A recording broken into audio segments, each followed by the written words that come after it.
احمد مسعود رهبر جبهه مقاومت ملی یک ائتلاف ضد طالبان در افغانستان روز 24 سپتامبر در کانال تازه تاسیسش در یوتیوب یک پیام صدایی تقریبا 6 دقیقگی را به اهل انجمن بخشیده به پدرش احمدشاه مسعود در دانشگاه کمبریج بریتانیا نشر کرده است. کی و در کجا ثبت شدن این پیام که به زبان انگلیسی است معلوم نیست.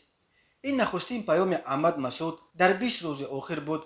او بار آخر 4 سپتامبر پیام نیز صدایی را در شبکه‌های اجتماعی نشر کرده روز 5 سپتامبر با فرماندهان و بزرگان پنجشیر ملاقات داشت و گفته بود که تا 9 سپتامبر طالبان را از کابل خواهند راند.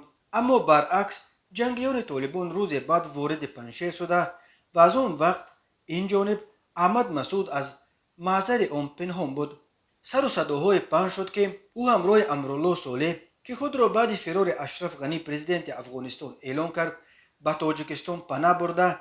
اخیرا خبر نشر شد که احمد مسعود، امرالله صالح و باز چند نماینده جبهه مقاومت با پرزیدنت تاجیکستان امامعلی رحمان ملاقات هم کردند.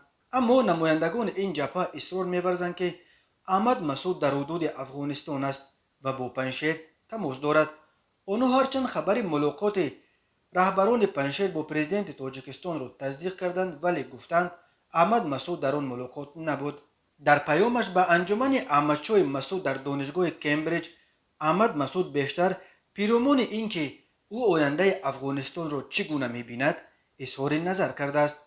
احمد مسعود طالبان را یک گروه تندرو خوانده گفت خود او غیر متمرکز کردن نظام سیاسی و اداری افغانستان را بهترین را برای آینده این کشور می‌شمارد، زیرا آن امکان می‌دهد که همه قوم‌های ساکنان این کشور حق و امکان انتخاب رهبران خود و تأثیر در تعیین سیاست دولت را به دست بیارند. احمد مسعود تاکید کرد که پدرش احمدشاه مسعود نیز جانبدار چنین نظام بود و به ضد رژیم‌های استعماری و افراطی چون طالبان همیشه مبارزه می‌برد. احمد مسعود گفت جنگیان طالبان با اشغال افغانستان این کشور اذیت کشیده را دیگر باره گرفتار ترور و بدکرداری و رفتار وحشیانه کرده افغانستان را میخواهند به قرن وسطا برگردانند. آنها ضد حقوق‌های بنیادی زنان و تحصیل دختران هستند.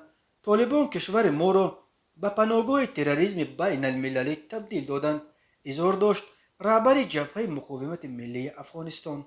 او گفت این جبهه را برای آن تشکیل داد که راه پدر را ادامه داده آرزوی مردم افغانستان را برای بنیاد یک دولت شکوفا و مکان امن برای همه اقوام ساکنانش جامعه عمل بپوشاند.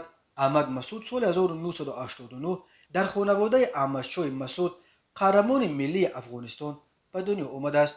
او 12 سال داشت که پدرش را جنگیان شبکه القاعده در یک حمله مسلحانه کشتند.